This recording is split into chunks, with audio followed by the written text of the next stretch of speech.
اعوذ باللہ من الشیطان الرجیم بسم اللہ الرحمن الرحیم الحمد للہ رب العالمین والصلاة والسلام علی اشرف الانبیاء والمرسلین وعلی آلہ الطیبین الطاہرین لا سیما بقیت اللہ الاعظم اما بعد فقد قال اللہ الحکیم فی کتابہ الکریم بسم اللہ الرحمن الرحیم ان الدین عند اللہ الاسلام۔ صلوات پڑھیں محمد والے۔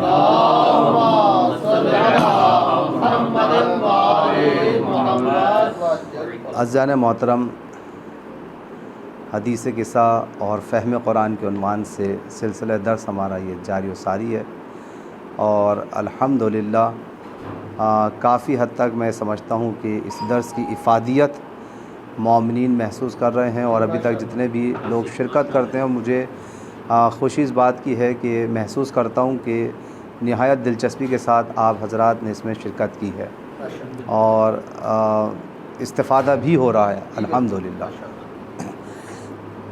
جس آیہ کریمہ کو آپ کے سامنے سرنام کلام قرار دیا، یہ مشہور و معروف آیت ہے قرآن کریم کی، ان الدین عند اللہ الاسلام، کہ دین تو بس اللہ کے نزدیک اسلام ہے۔ اگر آپ توجہ کریں کہ دین اسلام کیوں محترم ہے، کیوں مقدم ہے، اور پروردگار عالم کے بارگاہ میں اگر کوئی دین کہلائے جانے کے لائق ہے تو وہ صرف اور صرف ایک ہی دین ہے کہ جس کا نام خداوند عالم نے اسلام رکھا ہے۔ اس کے علاوہ آپ دیکھیں کہ خداوند عالم کسی دین کو قابل قبول قرار نہیں دیتا۔ اس کی وجہ یہ ہے کہ یہ دین واحد دین ہے کہ جو عقلانیت کے اوپر سب سے زیادہ زور دیتا ہے۔ عقلانیت کیا چیز ہے؟ یعنی غور و فکر کے اوپر، تفکر کے اوپر، تدبر کے اوپر۔ حد یہ ہے کہ جو لوگ غور و فکر نہیں کرتے ہیں تو خداوند عالم چاہے کتنے ہی لوگ اہل علم کیوں نہ ہوں، خداوند عالم اہل علم ہونے کے باوجود واضح طور پر ان کے لیے اعلان کر دیتا ہے کہ لا یعقلون، یہ لوگ صاحب فہم نہیں ہیں، یہ لوگ عقل نہیں رکھتے۔ اور خداوند عالم نے دیکھیں قرآن کریم میں بھی متعدد جگہوں پر ہمیں تعقل کرنے کے لیے، غور و فکر کرنے کے لیے، عقل سے کام لینے کے لیے مختلف آیات میں پروردگار عالم نے ہمیں توجہ دلائی ہے اس بات کی طرف۔ حتیٰ کہ آپ دیکھیں کبھی کبھی خداوند عالم جو ہے سرزنش کے لب و لہجے میں ہم سے مخاطب ہو رہا ہے، افلا یتدبرون القرآن، تم قرآن کریم کے اندر غور و فکر کیوں نہیں کرتے؟ آپ دیکھیں اس آیت کا خود لہجہ بتا رہا ہے کہ خداوند عالم ہمیں سرزنش کر رہا ہے، متنبہ کر رہا ہے کہ جو لوگ قرآن کریم کے لیے غور و فکر نہیں کرتے ہیں، تدبر سے کام نہیں لیتے ہیں، تو خداوند عالم نے ایسے افراد کو کہ جو سطحی گفتگو کرتے ہیں بغیر علم کے، انہیں جھڑکتے ہوئے اس بات کی طرف متوجہ کیا ہے کہ ہر وہ شخص کہ جو قرآن کریم میں اپنی طرف سے کسی بات کو شامل کرے اور کسی بھی حکم شرعی کو بیان کرنے کی کوشش کرے بغیر علم کے، تو خداوند عالم جو ہے اس بات کی طرف متوجہ کرتا ہے کہ افلا یتدبرون القرآن، کہ تم قرآن کریم میں غور و فکر کیوں نہیں کرتے۔ اگر اس آیت کے اوپر آپ توجہ کریں تو آپ دیکھیں کہ جیسے مثال کے طور پہ کبھی کبھی ہوتا یہ ہے کہ ہم، کیونکہ آیات اس سلسلے میں بہت زیادہ ہیں اور میں ان تمام آیات کو یہاں پر دامن وقت میں گنجائش بھی نہیں ہوتی کہ ان تمام آیات کو بیان کیا جائے، صرف 2-3 آیتیں میں آپ کے سامنے پیش کروں گا، اور 1-2 واقعہ جو چھوٹا سا میں نے اس کتاب کے لیے آپ کے لیے منتخب کیا ہے اس کا میں بیان کروں گا، اور واقعہ بھی وہ کہ جو حدیث کے اندر بیان ہوا، جو روایت کے اندر ہے۔ یعنی جو گفتگو کر رہا ہوں میں عقلانیت کے اوپر، وہ قرآنی گفتگو ہے، اور اس کے لیے ثبوت جو پیش ہوگا، جو واقعہ پیش ہوگا، وہ حدیث کی روشنی میں، احادیث میں بیان کیا۔ تو آپ دیکھیں کہ کبھی کبھی ہوتا یہ ہے کہ ہم مقام عمل میں بہت پیچھے ہوتے ہیں، مقام عمل میں ہم بہت پیچھے ہوتے ہیں، کتاب پڑھتے ہیں، قرآن پڑھتے ہیں، لیکن اس پر خود عمل نہیں کرتے اور دوسروں کو تبلیغ کر رہے ہوتے ہیں، بیٹھے ہوئے دوسروں کو متوجہ کر رہے ہوتے ہیں۔ آپ نے اکثر و بیشتر ایسا دیکھا ہوگا کہ انسان خود اس پہ عمل پیرا نہیں ہے۔ مثال کے طور پہ یوں کہے گا، میں یہ کہوں گا آپ سے کہ آپ غیبت مت کریں، پتہ چلا تھوڑی دیر کے بعد دیکھا کہ مولانا صاحب خود وہی کام کر رہے ہیں۔ ہوتا ہی نہیں ہوتا ایسے. آپ دیکھیں لوگوں کو کہتے ہیں کہ جھوٹ مت بولیں, پتہ چلا کہ آپ دیکھتے ہیں کہ مولانا صاحب تو خود ماشاء اللہ. خبردار ایک دوسرے کو دھوکہ مت دو. پتہ چلا کہ اگر آپ سے ان مولانا صاحب کے بارے میں رائے لی جائے کہ جو یہ بات کہہ رہا ہے, چاہے وہ مولانا ہو چاہے غیر مولانا ہو, کیونکہ قرآن کسی مولانا کے لیے غیر مولانا کے لیے نہیں ہے, قرآن سب کے لیے ہے. کہ آپ دیکھیں بہت سارے لوگ, اور اکثر و بیشتر آپ دیکھیں کہ بہت سارے لوگ ایسے ہوتے ہیں کہ جو قرآن کی آیات پڑھ رہے ہوتے ہیں کہ خبردار دھوکہ نہ دیں. آپ تھوڑی دیر کے بعد دیکھیں پتہ چلا وہی آدمی دھوکہ دے رہا ہے. کتنے لوگوں کے پیسے کھا گئے ہوں گے, کتنے لوگوں کو فراڈ کیا ہوگا, کتنے لوگوں کو وقت پہ ٹائم دے کے غائب ہوئے ہوں گے. ہوتا نہیں ہوتا ایسا. یعنی آپ دیکھیں یتیموں کا مال کھا جاتے ہیں لوگ, لیکن اگر آپ ان سے بیٹھ کے بات کریں تو آپ کو ایسا لگے گا کہ شاید بس اب ان سے بڑھ کر کوئی دنیا میں پارسا ہے ہی نہیں. اتنی معلومات, اتنی قرآن کی معلومات, اتنی احادیث کی معلومات, لیکن جب آپ انہیں پریکٹیکلی دیکھتے ہیں تو آپ دیکھتے ہیں کہ وہ پیچھے ہیں, میدان عمل میں وہ پیچھے رہ جاتے ہیں. تو آپ دیکھیں خداوند عالم نے سرزنش کرتے ہوئے سورہ بقرہ کی آیت نمبر 44 میں واضح طور پہ بات کری ہے, اَتَأْمُرُونَ النَّاسَ بِالْبِرِّ وَتَنْسَوْنَ أَنفُسَكُمْ, کہ تم لوگوں کو تو نیکی کا حکم دیتے ہو. کہ آغا صاحب مجلس میں جو ہے مثال میں آپ کے سامنے بیٹھ کے کہوں کہ بھائی مسجد بنانا بڑا ثواب کا کام ہے, آپ مسجد میں پیسے دیں, اگر کوئی پلٹ کے مجھ سے پوچھ لے کہ آغا صاحب آپ نے کتنے دیے, ہو سکتا ہے نا کہ بھائی آپ بڑی تبلیغ کر رہے ہیں, آپ بڑا گرم جوشی کا مظاہرہ کر رہے ہیں کہ آپ صدقہ دیں صدقہ دیں صدقہ دیں. قبلہ شب جمعہ ہے, یہ ڈبہ رکھا ہے, آپ نے کچھ دیا اس میں؟ تو آپ دیکھیں ہوتا ہی نہیں ہوتا ہی ہے. تو آپ دیکھیں اَتَأْمُرُونَ النَّاسَ, مثال کے طور پہ لوگوں کو ایک کہتے ہیں کہ خبردار رشوت لینا صحیح نہیں ہے, پتہ چلا کہ جو کہہ رہا ہے وہ خود لے رہا ہے. ٹھیک ہے نا. تو آپ دیکھیں کہ اَتَأْمُرُونَ النَّاسَ, تم دوسروں کو تو نیکی کا حکم دیتے ہو کہ نیکی کرو نیکی کرو نیکی کرو. ٹھیک ہے نا. اور اس کے بعد کیا کہا ہے پھر خداوند عالم نے کہ وَتَنْسَوْنَ أَنفُسَكُمْ, تم دوسروں کو نیکی کا حکم دے رہے ہو, اپنے آپ کو بھلا دیتے ہو. آپ دیکھیں جتنی نیکیوں کے کام ہوتے ہیں, کیا کار خیر کیجئے کار خیر کیجئے, آپ کیجئے آپ کیجئے آپ کیجئے, لیکن جب خود کا مرحلہ آتا ہے تو 20 روپے 50 روپے 100 روپے. دوسروں سے یہ توقع رکھی ہوئی ہے میں نے مثال کے طور پر کہ اگر آپ دیں تو 1 لاکھ روپے دیں. ٹھیک ہے نا. جبکہ میں صاحب حیثیت بھی ہوں, یعنی میں اس مرحلے پہ بتا رہا ہوں کہ جب میں صاحب حیثیت ہوں. ٹھیک ہے نا. تو آپ دیکھیں کہ بہت سارے لوگ صاحب حیثیت ہوتے ہیں لیکن میدان عمل میں پیچھے ہوتے ہیں. اَتَأْمُرُونَ النَّاسَ, خداوند عالم نے واضح طور پہ یہاں پہ یہ بات کہی ہے کہ تم مقام تبلیغ میں دوسروں کو تو نیکی کا حکم دیتے ہو لیکن اپنے آپ کو بھلا دیتے ہو, حالانکہ تم کتاب پڑھتے ہو. ٹھیک ہے نا. یہ تو میں نے اب آپ کو اخلاقی پہلو سے بتائی, لیکن اب وہ مزاجی گفتگو کہوں کہ تاکہ آپ کو لطف بھی آئے. آپ دوسروں کو تو کہتے ہیں کہ خداوند عالم نے قرآن کو ہدایت کے لیے نازل کیا, تو یہ بتائیے کہ کیا خود آپ کی ہدایت کے لیے قرآن نازل نہیں ہوا تھا؟ آپ کو نہیں معلوم کہ مولا پیغمبر اسلام کے چلے جانے کے بعد امت میں جھگڑا ہوگا؟ تو جب یہ قرآن ہدایت کے لیے, تو کیا اس جھگڑے کا حل قرآن میں موجود نہیں ہے؟ جبکہ تم کتاب پڑھتے ہو اور جانتے ہو کہ قرآن کریم میں پیغمبر کے چلے جانے کے بعد بھی ہدایت کا انتظام موجود ہے, تو تم کتاب پڑھتے ہو لیکن اس کے باوجود مقام جب آتا ہے ہدایت لینے کا تو اپنے آپ کو بھلا دیتے ہو. ساری دنیا کو کہہ رہے ہیں کہ قرآن آپ کے لیے ہدایت بن کر آیا, ہدایت بن کر آیا, لیکن آپ کے لیے بھی تو ہدایت بن کر آیا ہے.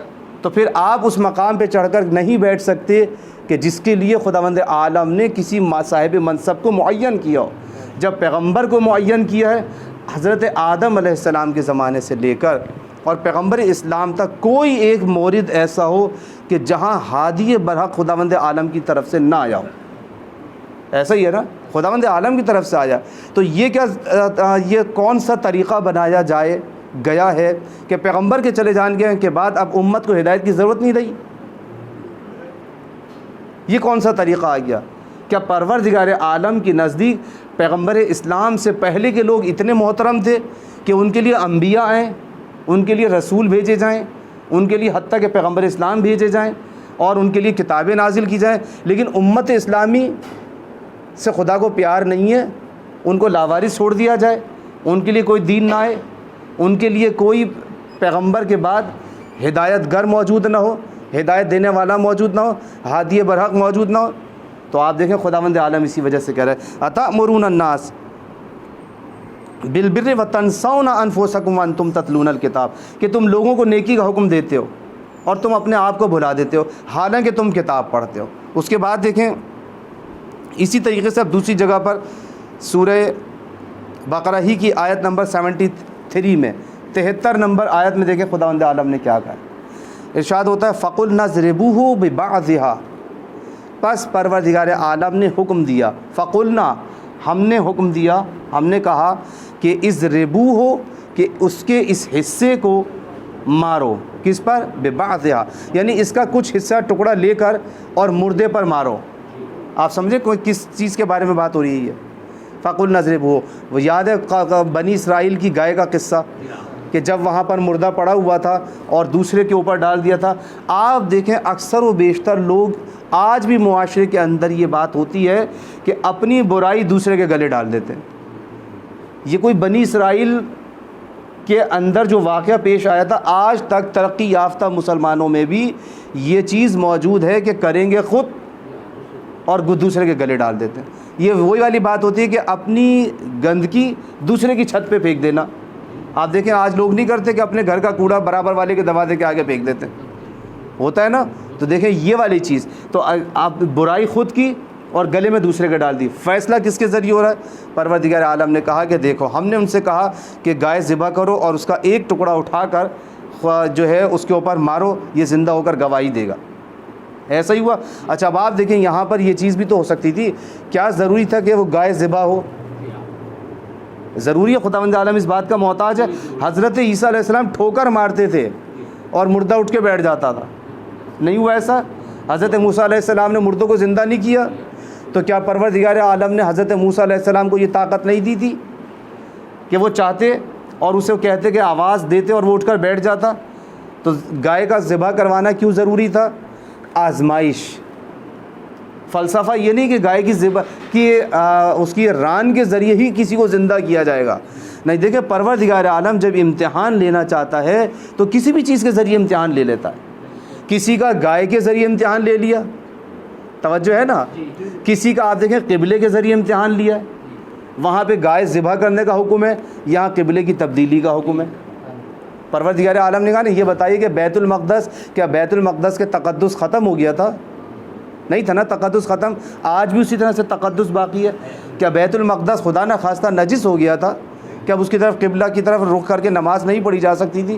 لیکن نہیں، نماز پڑھی جا سکتی تھی، لیکن پروردگار عالم نے حکم کیا دیا؟ بس اب عین نماز کی حالت میں رخ تبدیل کر دو۔ کیوں؟ تاکہ آزمائش ہو جائے، تاکہ پتہ چلے کہ پیغمبر کو دل سے کون مانتا ہے۔ یا رسول اللہ کہہ دینا بہت آسان ہے، رسول اللہ کی بات کو مان لینا یہ آسان کام نہیں ہے۔ یہیں سے تو آزمائش ہوتی ہے کہ کون پیغمبر کی بات کے اوپر قائم رہتا ہے۔ اب اس کے بعد دیکھیں پھر کیا یہ ہوا کیوں؟ یحیی اللہ کذالک یحیی اللہ الموتى، تاکہ وہ تمہیں دکھائے کہ اللہ اسی طریقے سے مردوں کو زندہ کر دیتا ہے۔ دیکھیں کسی بھی چیز کے ذریعے سے مردے کو زندہ کر سکتا ہے، لیکن پروردگار عالم نے اس یہاں نشانی رکھی ہے کہ ایک گائے کے گوشت کے ذریعے جب اس کو مارا گیا تو خداوند عالم نے زندہ کر دیا۔ حالانکہ حضرت موسیٰ براہ راست بھی اس کام کو انجام دے سکتے تھے، لیکن خدا نے قوم کی آزمائش رکھ دی ہے۔ اور اس کے بعد پھر خدا کہا کیوں کیا یہ خداوند عالم نے کام؟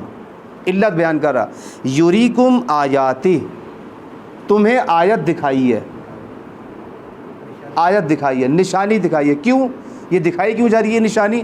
لعلکم تعقلون، تاکہ تم غور و فکر کرو، عقل سے کام لو کہ خداوند عالم اپنی نشانی دکھاتا ہے تمہیں، اس وجہ سے دکھا رہا ہے تاکہ تم تعقل سے کام لو، غور و فکر سے کام لو۔ یہ خداوند عالم کی حکمت ہے۔ اور اسی طریقے سے آپ دیکھیں سورہ بقرہ کی آیت نمبر 76 میں بھی اسی طرح کا حکم بیان کیا۔ وَإِذَا لَقُوا الَّذِينَ آمَنُوا قَالُوا آمَنَّا، جب یہ مومنوں سے ملتے ہیں، جیسے سورہ بقرہ کی ابتدائی آیت میں نے بیان کی تھی نا کہ خداوند عالم نے 3 گروہ کا ذکر کیا، اس آیت میں بھی اسی طریقے سے ذکر ہو رہا ہے۔ اور وہ کیا ہے کہ وَإِذَا لَقُوا الَّذِينَ آمَنُوا قَالُوا آمَنَّا، جب یہ مومنوں سے ملتے ہیں تو کہتے ہیں کہ ہم ایمان لائیں، اور جب خلوت میں اپنے آدمیوں سے ملتے ہیں تو کیا کہتے ہیں؟ ہم تو ان کے ساتھ مذاق کر رہے ہیں۔ توجہ فرمائی آپ نے؟ یعنی آپ دیکھیں کہ مومنوں سے ملتے ہیں تو مومنوں کا روپ دھار لیتے ہیں، اور جب مخالفین سے ملتے ہیں تو پھر مخالفین سے جا کے کہہ دیتے ہیں ہم تو ان کے ساتھ بس ایک تبرکاً شرکت کر لیتے ہیں تاکہ ادھر بھی رہے اور ادھر بھی رہے. خداوند عالم نے دیکھیں یہاں پر بات کیا کی ہے, بعضهم الی بعض قالوا اتحدثونہم, اور پھر دیکھیں یہاں تک یہ باتیں ہوتی ہیں ان کے درمیان آپس میں کہ خبردار کیا تم انہیں ایسی باتیں بتا دو گے, مومنوں کے پاس جاتے ہو تم, کیا تم انہیں ایسی باتیں بتا دو گے کہ جس کے ذریعے پھر وہ کل کو ہمارے اوپر خدا کی بارگاہ میں حجت تمام کر سکیں؟ خبردار ایسی باتیں نہ کرنا. ہوتا نہیں ہوتا آج بھی آپ دیکھیں احادیث کو چھپایا جاتا نہیں چھپایا جاتا؟ کیوں نہیں بیان کیا جاتا کہ مولا کائنات حق پر ہیں؟ ہوتا ہی نہیں ہوتا. کیا یہ کتابوں کے اندر مسلمانوں کی موجود نہیں ہے بہت کچھ؟ کیا جو مظالم اہل بیت علیہ السلام پر ہوئے کیا مسلمانوں کی کتابوں میں موجود نہیں ہے؟ لیکن نہیں بیان ہوتا ہے. بہت ساری حدیثوں کو چھپا دیا جاتا ہے.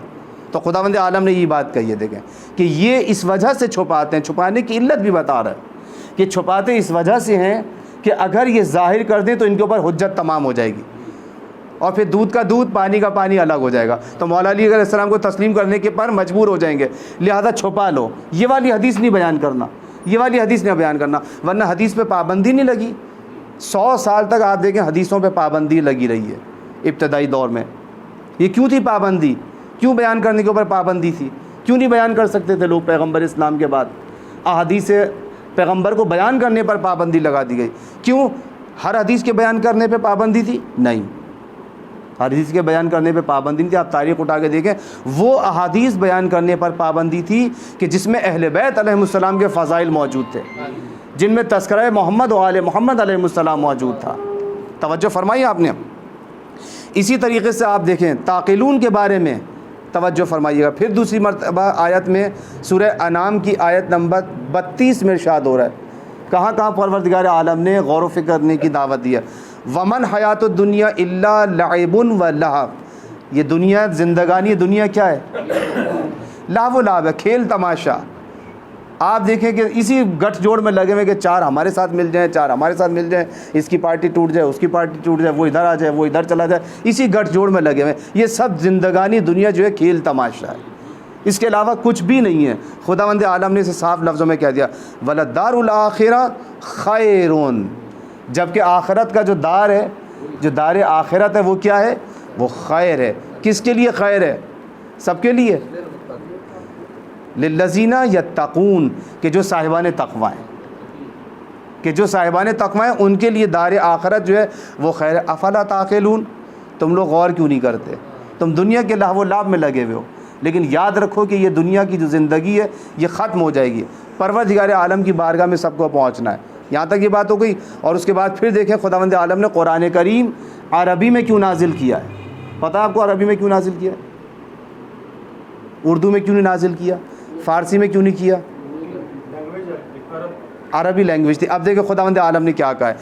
انا انزلنا, سورہ یوسف 12واں سورہ ہے اور اس کی آیت نمبر 2 کے اندر یہ بات ہو رہی ہے. ارشاد خداوندی ہے انا انزلناہ قرآنا عربیا, ہم نے قرآن کو عربی بنا کے نازل کیا. کیوں؟ لعلکم تعقلون, تاکہ تم غور و فکر کرو. تو آپ دیکھیں خداوند عالم نے زبان کا بھی انتخاب کیا ہے, تو اس لیے کیا تاکہ تم اس زبان کی باریکیوں پہ غور و فکر کرو. لعلکم تعقلون, اس لیے ہم نے تمہیں زبان میں عربی کے اندر قرآن کو نازل کیا. اس کے بعد دیکھیں سورہ انبیاء کی آیت نمبر 10 میں ارشاد فرما رہا ہے لقد انزلنا الیکم کتابا فیہ ذکرکم. دیکھیں میں اکثر و بیشتر یہ بات کہتا رہتا ہوں, اور جو ہمارا سلسلہ چل رہا ہے وہ پچھلی گفتگو میں بھی میں نے یہ بات کہی تھی, اگر آپ کے ذہنوں میں ہو, کہ ہمارا ذکر قرآن کریم میں کہاں ہے. کہتا ہوں نا یہ بات, آپ نے کبھی تلاش کیا؟ مجھے کئی ہفتے تو بولتے ہوئے ہو گئے اس بات پر. ہم میں کتنے افراد ایسے ہیں کہ جنہوں نے گھر جا کے یہ کوشش کی ہو کہ چلو بھائی ہم اپنا ذکر ڈھونڈ لیں. کسی نے بھی نہیں ڈھونڈا نا. اس وجہ, اور کیوں نہیں ڈھونڈا؟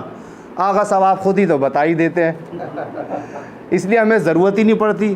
آپ ہمارا چہرہ ہمیں خود ہی دکھا دیتے ہیں کہ ہم کیسے ہیں, اس لیے اب ہمیں ضرورت نہیں پڑتی جا کے. لیکن آپ دیکھیں یہ جو لفظ ہے کہ آپ ہم اپنا ذکر, ہمارا ذکر قرآن میں کہاں ہے, یہ خود خداوند عالم نے قرآن کریم میں کہا کہ ہم نے کتاب کے اندر تمہارے ذکر کو رکھا ہے اور تمہارا ذکر بہترین انداز میں بیان کیا. لقد انزلنا الیکم, ہم نے تمہاری طرف نازل کیا ایسی کتاباً ہم نے تمہاری ایسی کتاب نازل کر دی ہے فیہ ذکرکم کہ جس میں تمہارا بہترین ذکر بیان کر دیا. تو اب تلاش کرنا چاہیے نا کہ اس کتاب کے اندر میرا ذکر موجود ہے. تو اگر آپ کو پتہ چل جائے کہ اس کتاب کے اندر پرائز بانڈ رکھا ہوا ہے, جو بھی لے لے اسی کا ہے, تو ہر آدمی تلاش کرے گا کہ سب سے پہلے میں دیکھ لوں اس کو. وہ نکلا ہوا ہے, بس یہ سمجھ لیں نکلا ہوا ہے, اور ہے بھی پرائز بانڈ بھی بڑا مہنگا ہے. تو ہو سکتا ہے کہ عابدی صاحب سب سے پہلے اٹھا لے کہ میرا تو ہاتھ یہی قریب کے قریب ہے, خاور صاحب کو تو پہنچ نہیں پائے گا, ہوگا نہیں ہوگا. تو آپ دیکھیں کہ ہر آدمی, اگر کسی آدمی کو یہ پتہ چل جائے کہ اس کتاب میں میرے لیے ایک بہت بڑا انعام رکھا ہوا ہے, تو ہر آدمی کی کوشش یہ ہے کہ میں اٹھا لوں اس انعام کو. اچھا, اور اگر یہ بات ہو کہ بھائی سب کے لیے الگ الگ ہے, تو پھر ہر آدمی اپنا اپنا نام ڈھونڈے گا نا کہ بھائی لفافے دیکھو کس کے نام پہ کون سا لفافہ رکھا ہے. نہیں ہوگا ایسا کہ بھائی یہ والا لفافہ جو ہے اس کے اوپر لکھا ہوا ہے ڈاکٹر صاحب کا نام, ارے بھائی ادھر ادھر نہ چلا جائے, میرا مجھے دے دینا. ضامن صاحب ذرا دیکھیے گا میرا لفافہ کہاں پر ہے یا نہیں. سب کے لفافے ہم نے تیار کر کے رکھے ہوئے ہیں, اور صدر صاحب اپنے ہاتھ میں لیے بیٹھے, اور صدر صاحب نے لفافے بانٹ دیے کہ بھائی لے لو. اب جو گھر جا کے اپنا اپنا لفافہ کھول کے دیکھا تو کوئی ہنسا, کوئی مسکرایا, اور کوئی رویا, اور کوئی تڑپا. یہ کیا کر دیا ہمارے ساتھ بھائی. ہم نے تو کہا تھا کہ دیکھیں اسی کے اندر ہے سب, تو اب آپ دیکھیں خداوند عالم نے کہا ہے کہ تمہارا ذکر اس کے اندر رکھا ہے ہم نے, اب تمہیں ڈھونڈنا ہے. اب آپ کو ڈھونڈنا ہے کہ ہمارا ذکر کہاں پر ہے. افلا تعقلون, تم غور کیوں نہیں کرتے ہو. توجہ فرمائی آپ نے. اور دیکھیں پھر سورہ قصص کی آیت نمبر 60 میں خداوند عالم نے ارشاد فرمایا وما اوتیتم من شیء فمتاع الحیات الدنیا وزینتها, کہ جو کچھ بھی ہم نے تمہیں عنایت کیا ہے یہ متاع دنیا, یہ جو زندگانی دنیا کے لیے مال و متاع دیا ہے اور اس کی زینت دی ہے, سب کچھ تمہارے لیے ایک منفعت کی شے ہے. لیکن یاد رکھو یہ سب چیزیں تمہارے لیے متاع تو ہیں کہ تم ان سے استفادہ کرو, ٹھیک ہے نا. یہ ہم و غم نہ بننا پائے, یہ صرف استفادے کے لیے دیے تمہیں. یہ موبائل, توجہ فرمائے آپ نے, یہ آپ کے پاس لیپ ٹاپ, یہ بہترین لباس, یہ بہترین گاڑی, یہ سب آپ کے استفادے کے لیے ہے. یہ ہم و غم نہیں ہے. ہم و غم کس چیز کو بنانا ہے. وما عند اللہ خیر و ابقا.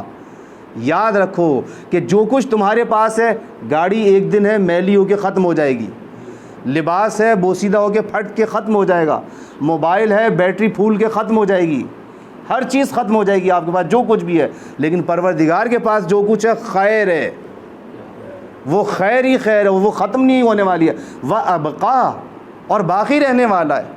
تو اچھا جس کے لیے یقین ہے کہ وہ باقی رہنے والا ہے اس کے لیے جستجو نہیں ہے. اور جو گاڑی ابھی مٹ جائے گی اس کے لیے پوری کوشش یہ ہے کہ مجھے گاڑی مل جائے, مجھے موٹر سائیکل مل جائے, مجھے بہترین سا گھر مل جائے, بنگلہ مل جائے, ہر چیز کے لیے کوشش ہے. نہیں ہے تو اس کے لیے نہیں کہ وہ جس کے لیے پروردگار یہ کہہ رہا ہے خیر و ابقا افلا تعقلون, تم غور کیوں نہیں کرتے ہو. تو اب آپ دیکھیں کہ ہم نے زندگانی دنیا کو کس چیز کے ساتھ مربوط کر لیا, کس سے وابستہ کر لیا. پھر سورہ یاسین کے اندر دیکھیں یہ بات کہی ہے وَلَقَدْ أَضَلَّ مِنْكُمْ جِبِلًّا كَثِيرًا, اور بتحقیق کہ تم میں سے ایک بہت بڑی جماعت کو گمراہ کر دیا ہے. کس چیز نے؟ آپ دیکھیں خواہش نفس نے.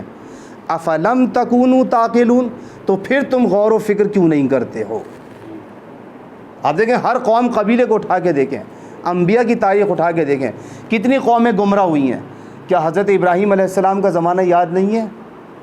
حضرت موسیٰ علیہ السلام کی زبان کا زمانہ یاد نہیں ہے؟ حضرت عیسیٰ علیہ السلام کا زمانہ یاد نہیں ہے؟ اور جتنے بھی انبیاء گزرے, حضرت لوط ہیں, حضرت داؤد ہیں, جتنے انبیاء کا تاریخ آپ کے سامنے موجود ہے, تاریخ انبیاء پوری ہمارے سامنے موجود ہے. اس کے باوجود آپ دیکھیں ہم عبرت لینے کے لیے تیار نہیں ہیں. قرآن کریم میں پھر خداوند عالم نے اسی وجہ سے سرزنش کی ہے افلم تکونوا تعقلون, پھر بھی تم غور و فکر نہیں کرتے ہو. کیا تم یہ نہیں سمجھتے کہ تم پر بھی عذاب آ سکتا ہے؟ پروردگار عالم کسی کا رشتہ دار نہیں ہے کہ وہ چھوڑ دے گا. اطاعت پیغمبر کا جو مطیع و فرما بردار ہے اسی کی بخشش ہے.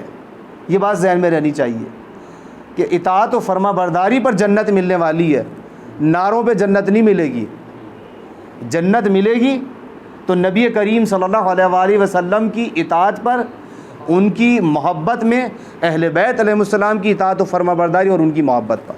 اور جو بھی نبی سے یا آل نبی سے دشمنی رکھے گا، وہ کتنا ہی پارسا کیوں نہ ہو، وہ کتنا ہی فراخ دل کیوں نہ ہو، وہ کتنا ہی مہربان کیوں نہ ہو، وہ کتنا ہی انفاق کرنے والا کیوں نہ ہو، اس کی کوئی بخشش نہیں ہے. کیوں؟ اس لیے کہ دشمنی رکھی ہوئی ہے اس نے دل میں اس کے کینہ ہے نبی سے اور آل نبی سے. تو یہ بات ذہن میں رہنے کی ضرورت ہے. ہر مسلمان کو اپنا تجزیہ کرنے کی ضرورت ہے. آج کے دور میں بھی پڑھے لکھے مسلمان ہیں الحمدللہ، اور ہر ساری کتابیں موجود ہیں، اور آج کا میڈیا کا دور، ایک کلک کے فاصلے پر ہر چیز موجود ہے. حق بالکل سامنے موجود ہے، باطل بالکل سامنے موجود ہے. یہ بھی نہیں کہا جا سکتا کہ سب آپس میں اتنا مل گیا ہے کہ اب شناخت نہیں ہو پا رہی ہے. ایسا نہیں ہے. دودھ کا دودھ، پانی کا پانی، سب الگ ہوا ہے. تفکر کرنا ہے. افلا تعقلون، غور و فکر کیوں نہیں کرتے ہیں؟ آخری آیت اعلموا، سورہ حدید، توجہ کیجیے گا، سورہ حدید کی آیت نمبر 17 ہے. اعلموا ان اللہ یحیی الارض بعد موتہا، یاد رکھو کہ اللہ زمین کے مردہ ہونے کے بعد دوبارہ زندہ کر دیتا ہے. لیکن کب؟ جب اس زمین کی آبیاری کی جائے. تو جو زمین مردہ ہو گئی ہے اسے ولایت اہل بیت سے اس کی آبیاری کرو، تو آپ دیکھیں یہ مردہ زمین جو ہے یہ زندہ ہو جائے گی. قد بینا لکم الآیات، بتحقیق کہ ہم نے اسی طرح سے تمہارے لیے آیات کو پیش کر دیا، بیان کر دیا، لعلکم تعقلون، تاکہ تم غور و فکر کرو. تو اب دیکھیں یہ آیات، اور اب روایت کا جملہ سنیں، بس میں آپ کی زحمتوں کو تمام کروں گا، زیادہ وقت بھی نہیں لینا آپ لوگوں کا. اسبغ ابن نباتہ نے امام علی علیہ السلام سے روایت کو نقل کیا.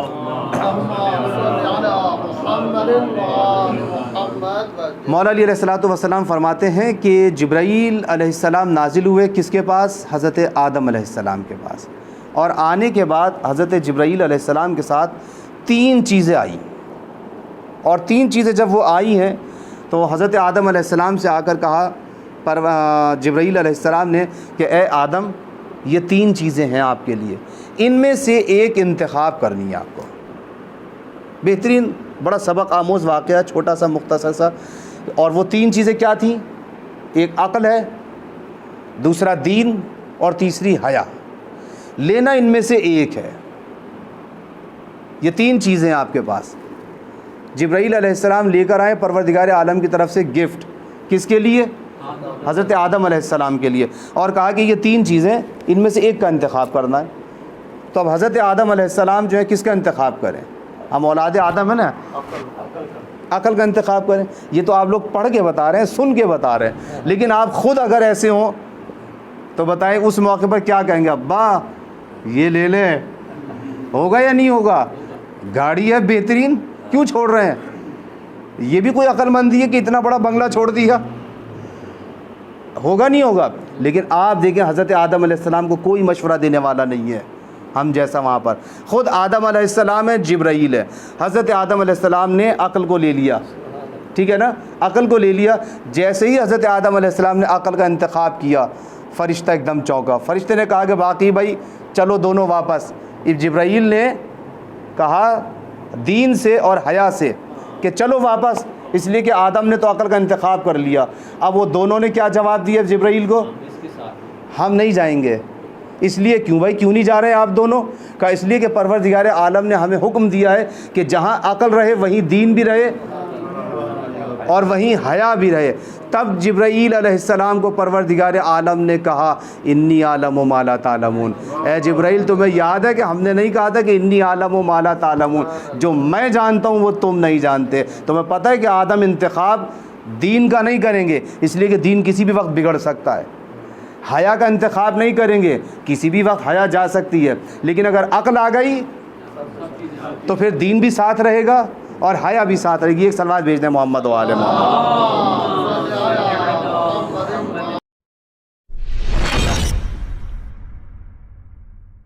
بسم اللہ الرحمن الرحیم.